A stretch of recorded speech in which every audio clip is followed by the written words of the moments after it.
Muito bem, tenho que fazer alguns anúncios antes de compartilhar esta noite. O primeiro é que o próximo domingo é véspera de Natal, cultos 10, 13 e 18 horas. E logo após as 13 horas temos um jantar especial que estamos ministrando para toda a comunidade, esperando cerca de 1.000 pessoas dessa área.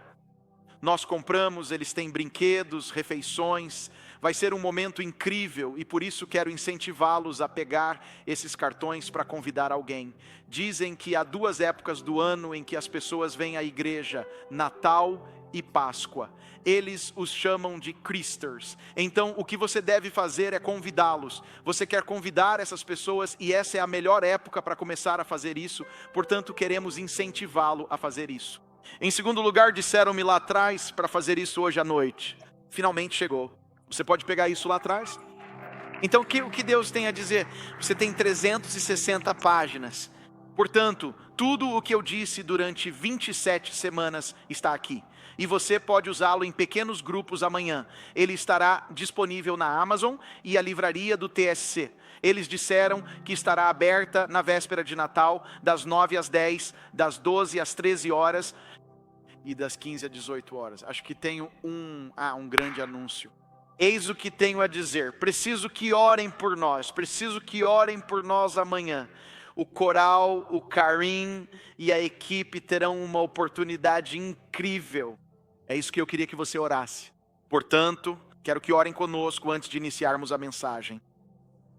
Amanhã teremos uma oportunidade incrível. Portanto, durante 1 hora, estaremos no saguão das Nações Unidas cantando músicas de Natal. Então, estamos animados com o fato de que Karim, o coral, nossos cantores, todos eles estarão lá cantando. Eles disseram: Pastor Tim, o Senhor poderia abrir e falar sobre o verdadeiro significado do Natal? Então eu vou abrir e dar o verdadeiro significado do Natal. Vou dedicar cerca de 5 ou 6 minutos e compartilharemos com eles quem nasceu nesse dia, que isso não é um feriado. Trata-se do grande dia que Cristo enviou, que Cristo veio enviado por Deus para a nossa salvação. Faremos isso e a Igreja Cristo estarão nas Nações Unidas. Quero que vocês orem. Não é aberto ao público, é para todos que estão lá dentro. Então, por favor, não venha e diga que é da igreja de Times Square e me deixe entrar. Eu só ouçam, tenho que dizer isso porque houve algumas vezes, alguns de vocês simplesmente continuam aparecendo e esperam entrar. Certo? Escuta-me. Não venha. Orem. Então, das 13 a 14 horas, precisamos que vocês apenas orem. Digam: Deus, permita que um testemunho aconteça ali entre os embaixadores e pessoas de todo o mundo nas Nações Unidas. Podemos orar agora mesmo e pedir ao Espírito Santo? Vamos. Pai, vamos acreditar que, Senhor, sua mensagem será transmitida amanhã. Que o poder de Deus ressoe pelos corredores das Nações Unidas. Pai, como eles estão percebendo que Deus, com tudo o que está acontecendo ao redor do mundo, tanto no Oriente Médio e o que está acontecendo na Ucrânia e na Rússia, o que está acontecendo na Coreia do Norte, o que está acontecendo em todo o mundo, Senhor Jesus. Pai, as pessoas estão ficando sem opções e respostas, mas amanhã deixe-os saber que há uma resposta, que há um Deus que é capaz de fazer milagres. Portanto, Pai, oramos para que o Senhor use nossas canções simples e nosso testemunho simples para dizer ao mundo que Jesus veio para trazer alegria para o mundo. O Senhor chegou e vamos crer nisso agora mesmo, em nome de Jesus. E todos disseram amém, amém, amém. Muito obrigado. Obrigado, equipe de louvor. Muito obrigado. Muito bem, preparem suas Bíblias. Deixe-me compartilhar com vocês, estou tão animado. Que palavra maravilhosa do pastor Carter. Se você ainda não ouviu isso, é algo que queremos que você ouça. Esta noite, quero compartilhar com vocês algo que encontrei em minha leitura da Bíblia na segunda-feira. Eu não estava me preparando para pregar sobre isso, mas enquanto lia, senti fortemente o Espírito Santo começar a falar comigo. Agora, você precisa ter paciência comigo. Esse não é um ótimo título para as festas de fim de ano. Quero falar com você sobre o perfil de um assassino em série. Quero ajudá-los esta noite. Alguns de vocês já estão postando isso. Não vades a essa igreja. Fiquem comigo por um segundo. Ou era esse título, ou o espírito assassino de um homem inseguro. Portanto, eu não tinha certeza de qual escolher, mas fique comigo e você entenderá no final como Deus trará liberdade esta noite. Quantos se lembram do restaurante e do hotel Howard Johnson's? Quantos se lembram? Ok, eu só quero ver quantos idosos estavam aqui conosco esta noite. O último na América fechou este ano a 322 quilômetros daqui, Howard Johnson's. Quando ouço Howard Johnson's, isso evoca sentimentos de medo e admiração em meu coração. Começarei com medo e ao final da mensagem direi o porquê.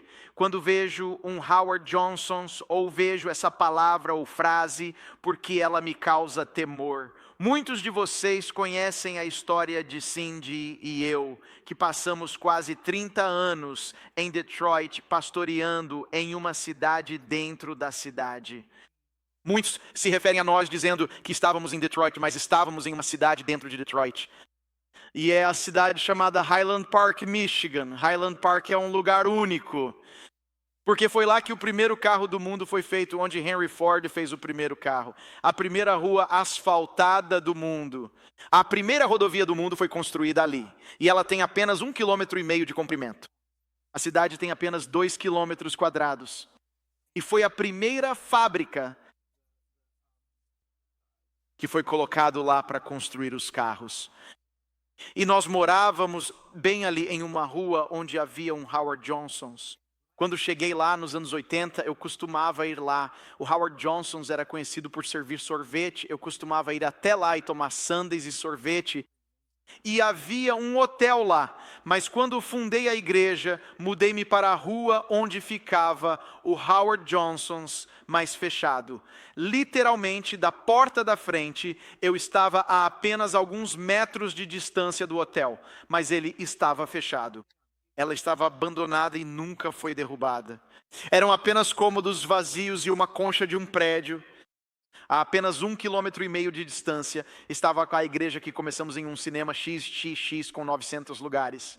Então, todos os dias que eu dirigia para a igreja, eu passava pelo Howard Johnson's, que era apenas 2 casas de distância da igreja. E é importante saber disso, porque quando começamos a igreja, logo depois de eu ter passado pelo Howard Johnson's, a igreja era nova em folha. E enquanto pedíamos às pessoas que se mudassem para Detroit e fizessem parte dessa igreja, naquele hotel, a 3 casas de mim foram encontrados os corpos de 3 prostitutas no Howard Johnson's. E todas as 3 foram estranguladas. E a polícia não sabiam o que tinham em suas mãos quando eles os encontrou. Bem, no mês seguinte, eles recuperaram sobre os 2 quilômetros quadrados onde morávamos, plantamos uma igreja onde estávamos criando nossa família. Nossos filhos ainda não tinham nascido naquela época. Encontraram 11 corpos de prostitutas que foram estranguladas e mortas. Estávamos no meio de plantar uma igreja e o que eles disseram foi que havia um assassino em série à solta. Eles o chamavam de estrangulador de Highland Park. Eu sabia que Deus havia me chamado para aquela área, sabia que Deus havia me chamado para morar lá e sabia que Deus pode transformar qualquer lugar, qualquer coisa e qualquer pessoa. Eu já estava em um lugar difícil e perguntei ao Senhor: Deus, Tu pode tornar isso ainda mais difícil para nós? E Ele disse: vamos começar uma igreja em um cinema XXX, bem no coração de Detroit. O Senhor pode tornar isso ainda mais difícil, acrescentando um assassino em série no meio do primeiro ano? Então vamos começar. Seu nome era Benjamin Atkins. Ele era o assassino em série. Tenho que lhe contar uma história, uma observação que me fez lembrar de uma ligação telefônica que fiz há apenas 2 semanas. Quando eu estava conversando com um velho amigo que era evangelista na Nova Zelândia, ele disse: Tim, lembra quando o estrangulador de Highland Park? Eu tinha me esquecido dessa história. Lembra do que aconteceu quando o estrangulador de Highland Park estava solto e eles não conseguiram encontrá-lo? Ele disse: o que vocês fizeram como igreja? E eu esqueci tudo isso. Nossa igreja ficava perto de vários hotéis de prostituição. Convocamos uma reunião para que todas as prostitutas viessem à nossa igreja. Iríamos ministrar porque todas elas estavam vivendo com medo. E dissemos: vamos trazer todos eles, orar por eles e crer que eles serão salvos. Fizemos uma reunião na igreja com todas as prostitutas que vieram. Alguns de vocês ficaram ofendidos, mas acho que é lá que Jesus estaria. Acho que Jesus estaria trabalhando com eles. E nós oramos. Oramos por sua salvação. E então oramos para que Deus abrisse a porta e fizesse alguma coisa, resolvesse o caso e encontrasse esse estrangulador. Pessoal, eu me esqueci completamente disso. Ele disse: você se lembra do que aconteceu? No dia seguinte, havia um carro a um quarteirão de nossa igreja e alguém estava vagando no carro. A polícia foi até lá para dizer-lhes que tirassem o carro e, em 24 horas, encontraram o estrangulador de Highland Park. Era o carro dele. As prostitutas não conseguiam acreditar que a oração funcionava, que Deus estava fazendo alguma coisa. Agora, a razão pela qual isso estava acontecendo, deixe-me contar um pouco da história de Benjamin.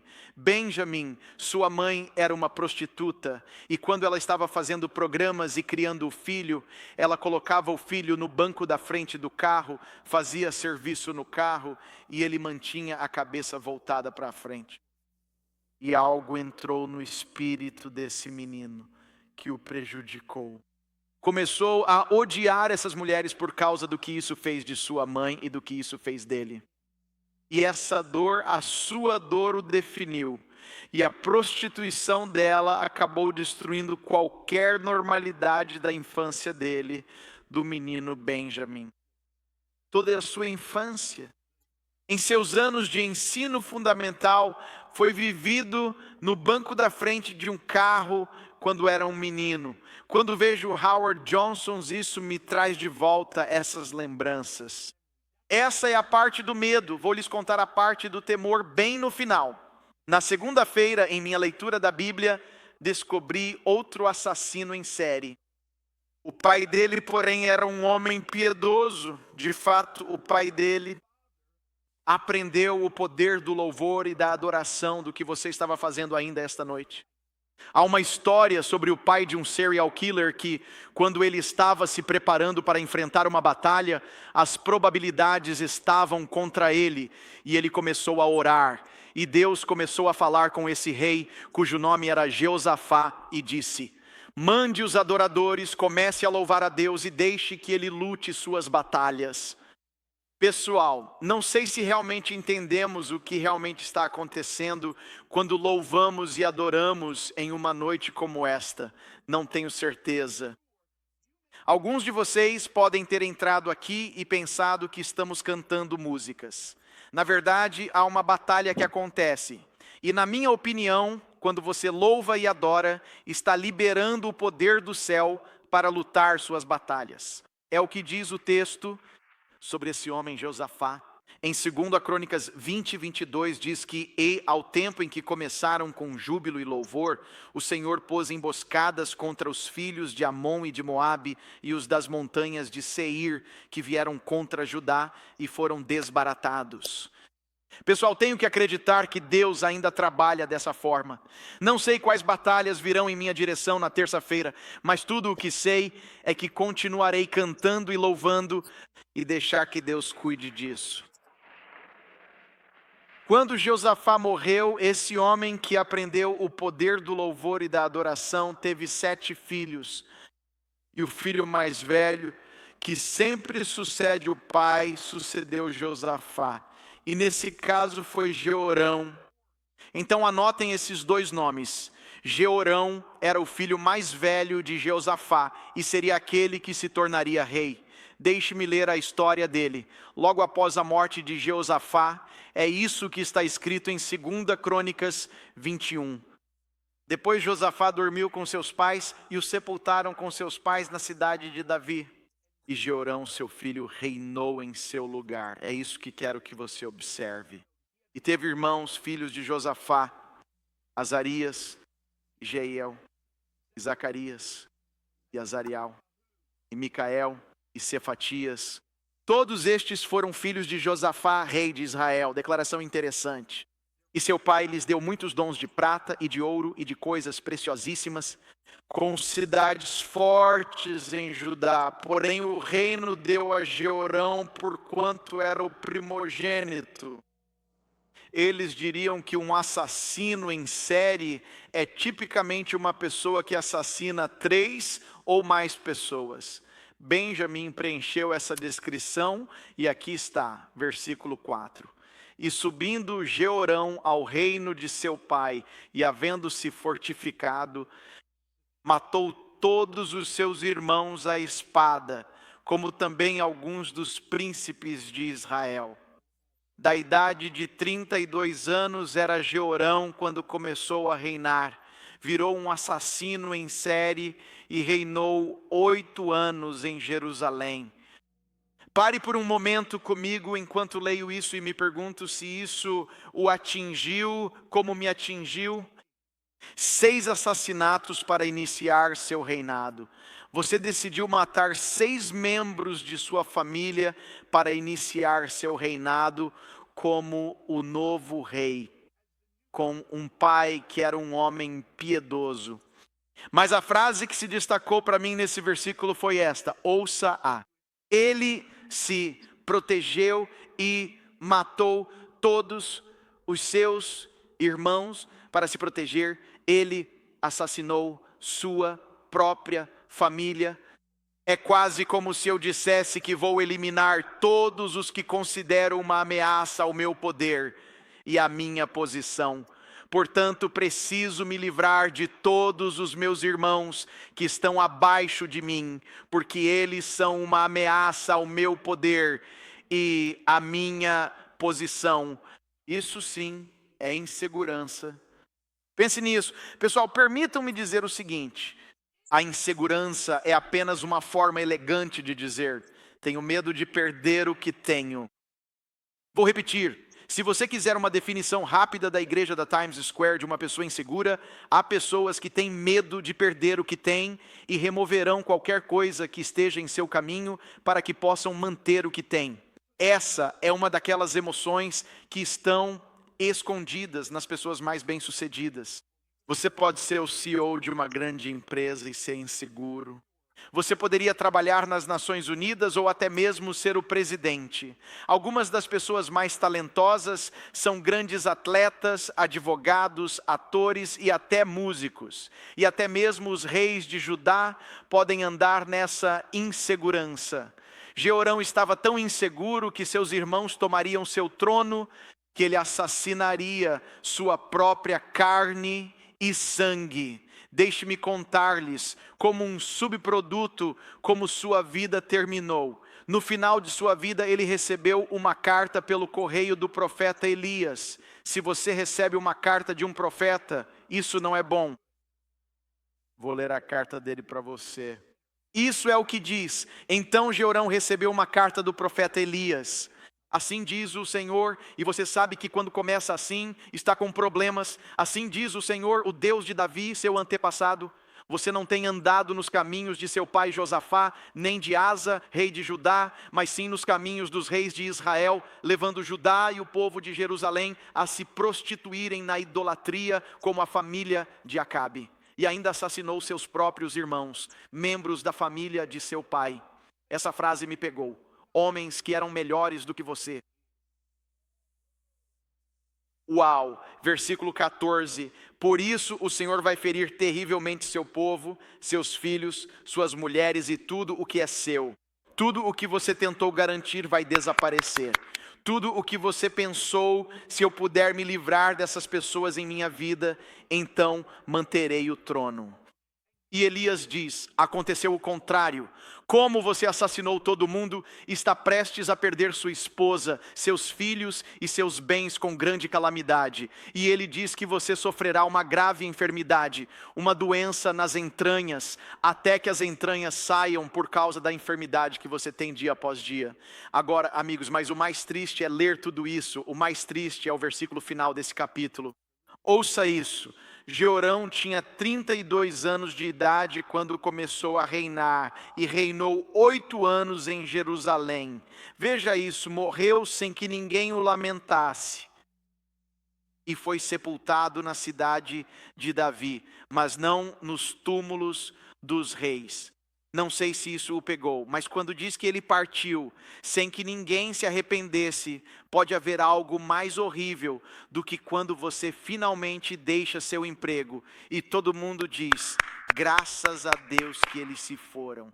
Essa é a última maneira de se deixar um lugar. Tipo, eu estou me demitindo. Uau! Aleluia! Era assim que se sentiam em relação a ele, e eles continuavam pensando. Ele achava que tinha de garantir o que lhe foi dado, que Deus lhe entregou e que ele tinha de garantir. Ele era tão inseguro que teve de remover todas as suas ameaças. Pessoal, a insegurança é tão diabólica que você pode acabar matando 6 irmãos, porque teme que eles tenham inveja de sua posição e queiram tirá-la de você. Jeorão é o rei.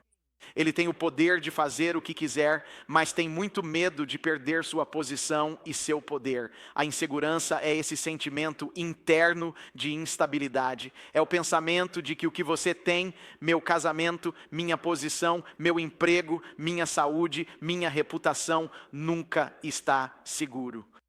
Portanto, você está empenhado em se proteger e removerá qualquer coisa e até mesmo matará algo que ameace sua posição ou seu estilo de vida. A mentira da insegurança, que você tem o poder de tornar tudo seguro, essa é a mentira da questão, é como a insegurança se manifesta. Bem, em Jeorão, isso se manifestou em assassinato. Vou dizer isso a você desta forma: a insegurança se manifesta por meio do controle. Deixe-me repetir isso. É uma questão de controle. As pessoas inseguras precisam controlar tudo e todos. Essa é a pura verdade. Você quer estar no comando de tudo em sua vida. Você não quer se submeter a ninguém porque eles podem machucá-lo e causar-lhe problemas. Não quer trabalhar com ninguém. É por isso que você continua mudando de emprego. Você não quer que as pessoas decidam se você pode ir a algum lugar e se pergunta por que não consegue manter um relacionamento ou se casar. E o ponto principal é o controle. Você controla a conversa, você controla a família, você controla na empresa, porque você não quer perder o controle. Alguns de vocês estão pensando: eu sabia que não deveremos ter ido à igreja esta noite. E no final, como Jeorão, você perde tudo o que tenta proteger. Posses, casamento, tudo inseguro. Agora, aqui vai. É sobre isso que quero construí-lo. Comecei a perceber que as pessoas inseguras têm uma visão de nível tão baixo da Bíblia, das Escrituras. As pessoas inseguras não leem a Bíblia, nem acreditam na Bíblia, porque as pessoas inseguras não confiam no que a Bíblia diz. É por isso que eles precisam de elogios e honrarias exageradas das pessoas. Precisam de elogios constantes. Precisam ser excessivamente honrados. Eles têm o que você descobre: não têm amigos íntimos. As únicas pessoas em quem confiam são suas famílias. Porque têm medo e porque só querem que as pessoas ao seu redor lhes digam o que eles querem ouvir. Assim você remove todos os que dizem a verdade de sua vida. Portanto, ouçam isso: o lugar que me diz a verdade sobre quem eu sou se encontra bem aqui nas Escrituras. Uma das minhas frases favoritas, que você não verá na tela, mas que está no capítulo 4 de João, fala sobre estar seguro. Adoro quando a mulher junto ao poço volta a Samaria para falar sobre o que Jesus fez. Quando Jesus finalmente vai e olha para essa mulher e lhe diz: você teve 5 maridos e o homem com quem está vivendo agora nem sequer é seu marido. E ela volta para o povo e diz: vocês não vão acreditar nisso. Acreditar? Eu conheci um homem incrível. E foi isso que ela disse. Ela não foi e ele me disse coisas maravilhosas a meu respeito. Ela foi e ele me disse a verdade sobre mim. Porque quando você realmente quer Deus, você quer a verdade. Quando você quer o que Deus quer, você quer ouvi-lo, não importa o que aconteça. Você quer a verdade. Há pessoas inseguras que precisam confiar nos elogios dos outros. Elas precisam se cercar. São as pessoas seguras que dizem: eu quero o que Deus quer me dizer. Há um refrão em uma das músicas que nós cantamos aqui às vezes, E o refrão da canção vai assim: quem sou eu para que o Rei Supremo me receba? O que o cantor está cantando e dizendo é que precisa de sua identidade. E então vem a próxima parte. É isso que o refrão diz: eu sou quem tu diz que eu sou. Nem os elogios, nem as pessoas. Quem tu diz que eu sou é quem eu sou. Ouça bem, pessoal. É uma frase bastante simples, mas a lição é tão incrível. Isso quebra as costas da insegurança. Porque começamos como eu sou quem meus pais dizem que eu sou. Ou sou quem meus amigos dizem que sou. Ou sou o que minhas notas dizem que sou. Ou o que meu trabalho diz que sou. Ou para alguns, o que meu passado diz que sou. Há quem diga que eu sou o que meu vício diz que eu sou. E o que esquecemos, gente, é que todas as coisas que tentam definir você o levarão à insegurança. Porque todas essas coisas mudam e não ficam o mesmo. As notas, os chefes, empregos e as pessoas em sua vida, namorados, namoradas. Pessoal, tenho que lhes dizer esta noite: sou quem ele diz que sou. Essa é a mudança. A música se chama Quem Tu Diz Que Eu Sou. E quem Deus diz que você é encontrado neste livro. É isso mesmo. Deixamos que as pessoas definam quem são. Eu defino meu gênero. Eu vou definir quem eu sou. Você não pode nem mesmo definir quem você é. Ele, Deus, define quem somos. É daí de onde vem. 1 em cada 3 americanos já foi vítima de roubo de identidade. Isso aconteceu com a Cindy e comigo 3 ou 4 vezes. Alguém pega seu cartão de crédito e finge que é você. Todos os anos, dizem que há mais de 50 mil violações de dados de pessoas que tentam roubar suas informações. E não é algo que acontece apenas com cartões de crédito e sites. Enquanto todo mundo está frenético durante as festas de fim de ano tentando garantir a segurança contra hackers com firewalls e software antivírus, senhas mais fortes e empresas de segurança terceirizadas. Pessoal, ouçam, os hackers vêm para aqueles que não estão seguros na palavra de Deus. É quando sua mente e sua alma são invadidas. E as pessoas começam a tentar definir quem você é. Quando você não tem um firewall configurado com essas escrituras todos os dias, então, pessoal, estou lhes dizendo, há 1000 vozes tentando defini-lo pelo que você veste. Que tipo de joias, que tipo de colônia, como é o seu cabelo. Meu cabelo deve ser verde, azul ou loiro. Deveria ser grisalho. Durante algum tempo, os jovens estavam ficando com cabelos grisalhos. Aguente firme, ele chegará lá, você nem precisará pagar por isso. E todas essas coisas mudam. É por isso que adoro este livro. O céu e a terra passarão, mas as minhas palavras não hão de passar. Gosto da maneira como a tradução da Paixão faz isso. Ele diz, a terra e o céu se desgastarão e desaparecerão, antes que uma palavra que eu diga perca seu poder ou deixe de cumprir seus propósitos. A palavra de Deus é absoluta. Isso significa que o que essa palavra diz sobre você, você não precisa viver em insegurança. Você não precisa viver tentando se livrar de todas as vozes negativas ou de todas as coisas ameaçadoras. Se Deus o colocou na cidade de Nova York, ninguém pode tirá-lo de lá. Se Deus colocou você naquele apartamento, se Deus colocou você naquele emprego, pare de tentar conseguir de andar na insegurança. Eles estão atrás do meu emprego, estão falando com o chefe sobre mim, eu sei. Ouça, se Deus o colocou lá, esteja seguro o suficiente nessa palavra de que Ele estará com você. Comecei a escrever e acabei com 30 delas, escrituras que afirmam minha identidade. Romanos 15:17 diz que eu sou aceito. João 15:16 diz que eu sou escolhido. Gálatas 4:7 diz que eu sou livre. 1 João 1:9 diz que eu sou perdoado. 2 Coríntios 5,17 diz que eu sou novo em Cristo. João 1,12 diz que eu sou filho de Deus. Gênesis 1,27, eu fui feito à imagem de Deus. 1 Coríntios 3,23, eu pertenço a Jesus. Romanos 6,4, eu recebi uma nova vida. Filipenses 3,20, eu sou cidadão do céu. 1 Pedro 1,5, eu sou protegido por Deus. 1 Coríntios 12,27, eu sou parte do corpo de Cristo. Romanos 8,38, 39 diz que nada pode me separar do amor de Deus. Sofonias 3,17 diz que Deus está com você e se alegra com gritos de alegria sobre a sua vida.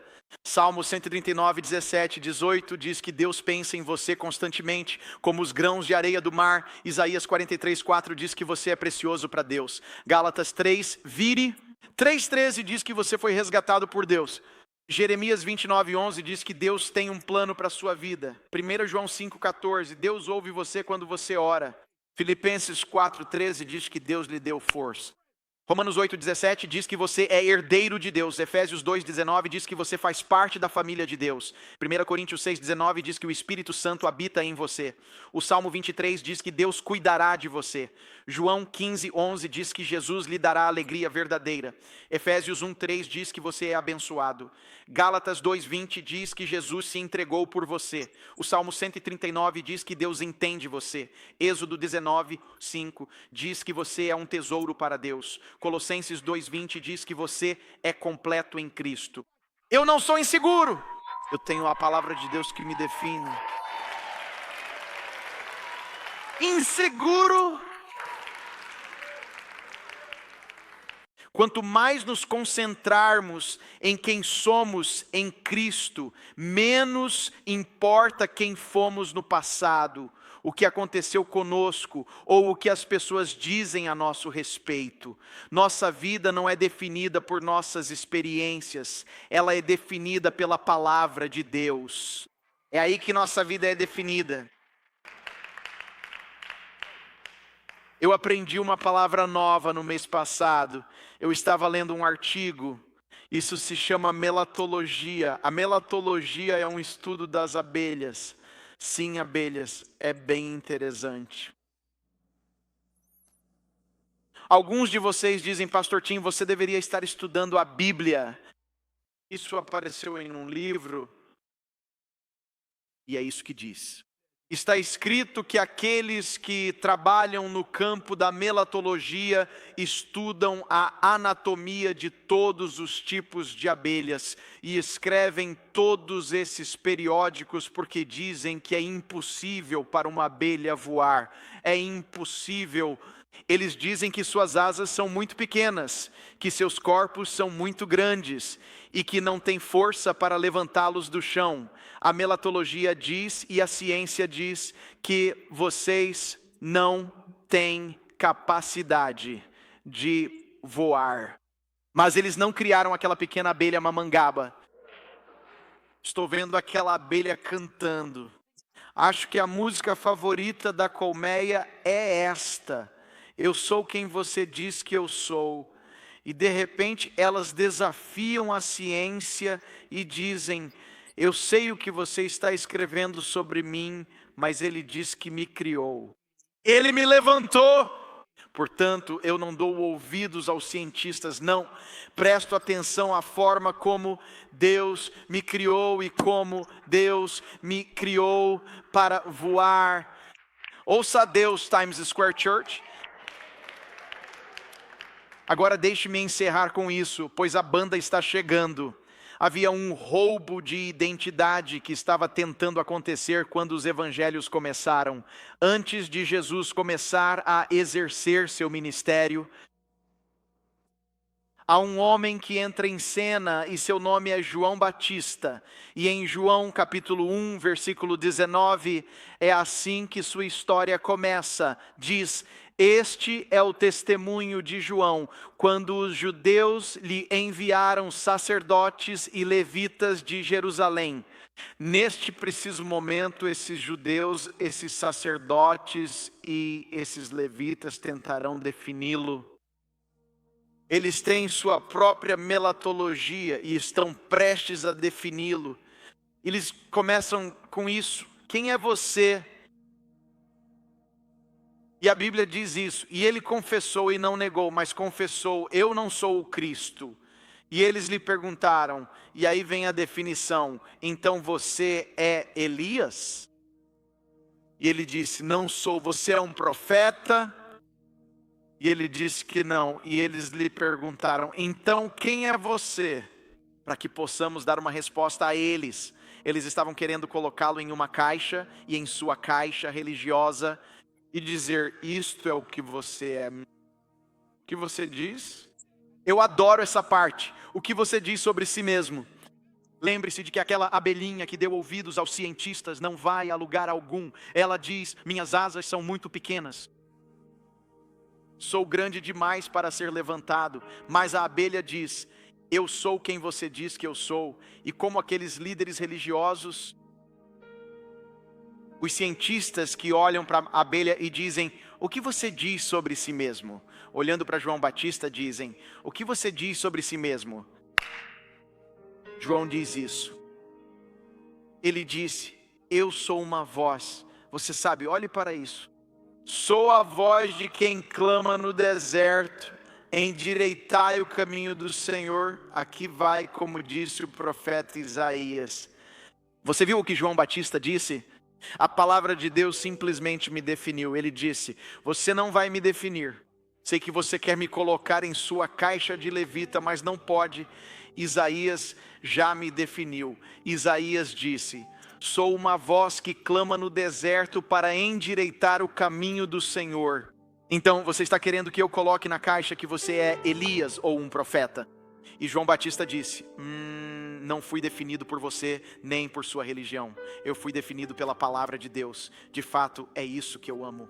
Porque a religião tentou definir João, e João sabia quem ele não era. Ele disse: não sou o Cristo, não sou um profeta, não sou Elias, mas a palavra de Deus o definiu. E João Batista disse: eu sou quem vocês dizem que eu sou. Deixe-me ler para vocês o versículo que João Batista citou e depois terminar uma história esta noite. João estava citando Isaías 40. Sou uma voz que está chamando para limpar o caminho do Senhor no deserto, fazer do deserto uma estrada suave para o nosso Deus. É João dizendo: essa era a minha comissão. Que todo vale se eleve, todo monte e colina se abaixem, que a terra áspera se transforme em planície e o terreno acidentado em um amplo vale. Toda a carne haverá juntamente, pois a boca do Senhor falou. Há uma voz que diz: clama. E ele respondeu: que clamarei? Toda a carne é erva e a sua beleza é como a flor do campo. Aqui está. É isso que eu amo. O que ele estava dizendo era: todas as outras pessoas que querem definir você e mantê-lo inseguro. Ele diz que a grama murcha, as flores se desvanecem, e quando o sopro do Senhor sopra sobre elas, certamente o povo é grama. E então ele diz isso, mas ouça, ele diz que a grama murcha, as flores murcham, mas a palavra de nosso Deus permanece para sempre. Deixe que Ele defina você hoje. Deixe que Deus defina você. Você não está se recuperando de nada. Deixe-me dizer isso novamente. Você não está se recuperando de nada. Mas eu sou um viciado em drogas. Não. Você é um filho de Deus. Você não está se recuperando de nada. Isso são pessoas tentando colocar um rótulo em você. Eu não tenho esse rótulo. Eu fui liberto. Eu fui libertado, fui resgatado, fui colocado no corpo de Cristo. Tenho um amor de Deus sobre mim que nada poderá separar. Porque todas essas outras vozes se apagarão, mas a palavra de Deus permanece para sempre.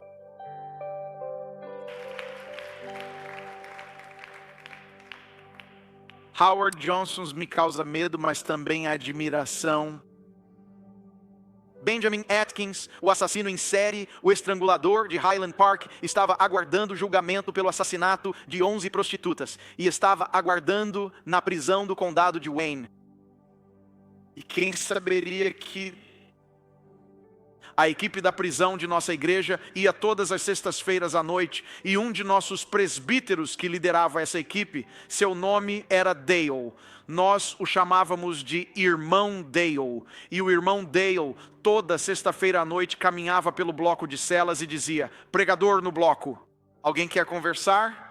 E ele descia e fazia isso toda sexta-feira à noite. E eles tinham que estender a mão se quisessem que ele parasse. Eles estendiam a mão e o irmão Dale passava por ali. Quem poderia imaginar que em uma dessas noites, um estrangulador estenderia a mão e diria: eu quero conversar. E o irmão Dale teve a oportunidade naquela noite de não apenas levar Benjamin a Cristo, mas uma das melhores cenas eu a vi na igreja com meus próprios olhos quando Benjamin foi salvo. Eu vi na TV quando estavam sentenciando. Benjamin foi condenado a 11 sentenças consecutivas de prisão perpétua. Ele passaria o resto de sua vida na cadeia. E quando o juiz estava pronunciando as 11 sentenças consecutivas, Benjamin estava lá com uma Bíblia da nossa igreja, segurando-a enquanto recebia a sentença. Sim, ele era o estrangulador de Highland Park. Sim, a justiça iria acontecer, mas agora uma nova definição estava acontecendo com ele. Ele estava segurando em seus braços, agora uma Bíblia que o definiria, que começaria a dizer que, mesmo com esse passado, eu posso mudar você. Posso transformá-lo em uma nova pessoa. Eu posso começar. E estou pensando que se Deus pode mudar um assassino em série, Ele pode mudar qualquer um de nós nesta sala. Ele pode mudar qualquer um de nós neste lugar. Fique comigo esta noite. Você poderia, por um momento, levantem as mãos e digam a Ele: sou quem você diz que sou. Diga isso a Ele esta noite. Eu sou quem tu diz que sou esta noite. Aleluia! Deus, quem o Senhor diz que eu sou. Você sabe, mesmo como Ricardo, e talvez no final cantaremos essa música, uma declaração ao cantarmos aquela música rápida no final: sou amigo de Deus, sou amigo de Deus. Por que você pode dizer isso? Por causa do slogan: aqui vem ele me chama de amigo. É por isso que posso dizer isso, sou amigo de Deus. Por quê? Porque Ele me chamou de amigo. Portanto, posso declarar esta noite que sou um amigo de Deus, sou amigo de Deus. Que uma pessoa insegura hoje à noite tentará encontrar tudo no mundo para sair do caminho e conseguir isso. Mas a pessoa mais segura do mundo é dizer: eu sou quem você diz que eu sou. Eu sou quem você diz que eu sou. Eu sou quem você diz que sou. E quando você se sentir inseguro em seu trabalho, quando se sentir inseguro na privacidade de seus próprios pensamentos, e se sentir inseguro: será que estão falando de mim? Por que eles estão sussurrando? Ouça-me, esse é o seu sinal. Volte para a palavra. Volte a este assunto. E simplesmente deixe-me ver o que isso diz. Deixe-me ver o que isso diz. Deixe isso, eu sou quem você diz que eu sou. Ouça, isso é o que a Bíblia diz. Somos lembrados disso, que toda porta, se Deus a abrir, nenhum homem poderá fechá-la. E se Deus fechou a porta, você não pode abrir a porta. Deixe Deus te definir. Deixe Deus te definir. Se Ele te colocou ali, Ele vai te manter ali. E quando acabar, é hora de ir. Gente, só estou dizendo para vocês. Se eu estiver aqui e de repente tiver medo de que alguém entre e tente tomar conta disso, eu diria: cara, você pode ficar com ele, não me importo. Ouça, não tenho medo disso. Por quê? Porque eu termino quando Deus diz que terminei. É isso mesmo. Foi o antigo pregador metodista John Wesley quem disse isso. Não, desculpe-me, George Whitefield. O metodista George Whitefield disse isso dessa forma. Ele disse: sou imortal até que Deus me chame para casa. O que isso significa? Isso significa que posso pegar o trem F. E quando você estiver na plataforma do trem F e todas essas coisas estiverem acontecendo, apenas este sussurro: eu sou imortal até que Deus me chame para casa. Nenhum homem pode tirar minha vida de mim. mas sejam sábios como as serpentes. Portanto, diga isso um pouco longe dos trilhos. Só fica um pouco longe dos trilhos. Sejam sábios como as serpentes. Não quero que você fique com os pés pendurados na lateral. Eu sou imortal, então eu vou como? Nós estaremos lá para você e visitá-lo. Eu amo este livro. Eu amo o que Deus diz sobre nós. Eu amo este livro. Eu amo este livro. Hoje à noite quero que você prepare a comunhão ao nos prepararmos para celebrar a comunhão. Encerraremos esta noite com a comunhão. Esse é um dos fundamentos desta igreja, que é o fato de querermos sempre celebrar a cruz e comemorar o que Deus fez. Então, se você pegar essas xícaras que tem em sua mão, e quero que você passe para o lado do pão hoje. Porque todas essas definições de que estou falando começaram na cruz. Tudo começou na cruz. Mas quero lhe fazer uma pergunta esta noite.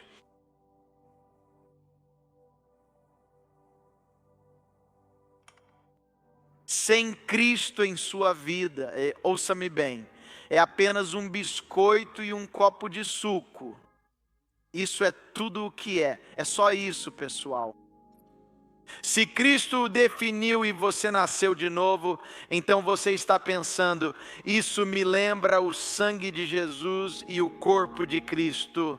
Sem Cristo é suco, é um pequeno gole de suco e um pequeno biscoito.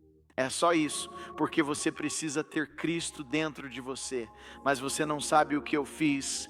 Isso significa que se você está aqui esta noite e está dizendo que tudo o que fiz, toda a bagunça, tomei o nome dele em vão, eu me afastei de, ouça-me esta noite, ouça-me esta noite. Não se defina, deixe Deus te definir esta noite. A Bíblia nos diz e nos lembra que todos os que vêm a Ele de modo algum os rejeitará.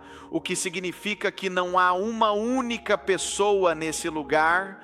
Se você der um passo em direção a Cristo esta noite, Deus diz, seja bem-vindo ao seu lar esta noite. É isso que Ele diz a você esta noite. Se você diz, Pastor Tim, nunca estive em uma igreja como esta, ou estou vindo há algumas semanas. Eu só quero ver que o que aconteceu no domingo e agora terça-feira. Alguns de vocês estão apenas visitando, mas esta noite estão sentindo que Deus te ama, Deus quer mudar você, Deus quer operar um milagre em sua vida, Deus quer entrar e te transformar.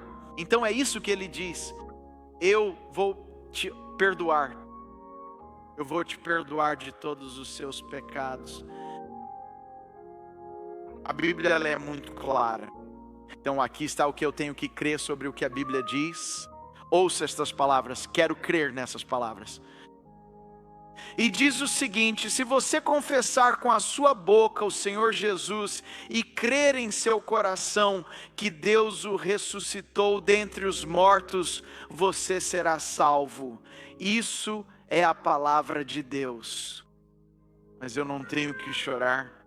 Não, eu não vi choro nesse versículo. Bem, não temos que esperar para ver se dá certo. É isso que diz. Deixe-me ler isso mais uma vez. Se você confessar com a sua boca o Senhor Jesus e crer em seu coração que Deus o ressuscitou dentre os mortos, você será salvo. Porque com o coração se crê para a justiça e com a boca se faz confissão para a salvação. E aqui está o que eu amo, pois a Escritura diz que quem crer nele jamais será envergonhado. Tenho que crer no que essa palavra me diz esta noite. E se você estiver aqui nesta noite e simplesmente disser, Pastor Tim, se Deus quiser, quero Cristo em minha vida, independentemente de quem eu seja. E como Benjamin Atkins estendeu a mão para dizer, eu quero esse Jesus. Se você aqui esta noite apenas disser, Pastor Tim, quero Cristo em minha vida. Antes de comungar esta noite, preciso de Cristo em minha vida. Quero que você levante a mão e diga, quero Ele em minha vida. Levante-a bem alto, quero ver todas as suas mãos. Sim, sim, sim, sim. Sim, sim, sim, lá no fundo, quero ter certeza. Sim, vi você aí. Obrigado, obrigado, obrigado, obrigado. E lá no fundo também. Vamos lá, podemos agradecer a Deus pelo que Ele vai fazer esta noite. Quero que orem comigo. Vamos lá, antes de comungarmos, digam estas palavras comigo. Querido Senhor Jesus, eu creio que Tu és o Filho de Deus. Creio que na cruz Tu levaste meu pecado, minha vergonha e minha culpa e morreu por isso. Tu enfrentaste o inferno por mim para que eu não precisasse ir. Tu ressuscitaste dos mortos para me dar um lugar no céu, um propósito na terra e um relacionamento com seu Pai. Hoje, Senhor Jesus, eu me afasto do meu pecado para nascer de novo. Vamos lá, agora diga isso comigo. Deus é meu Pai, Jesus é meu Salvador. O Espírito Santo é meu ajudador, a Bíblia é meu guia e o céu é meu lar, em nome de Jesus. E todos disseram, amém, amém, amém e amém. Aleluia.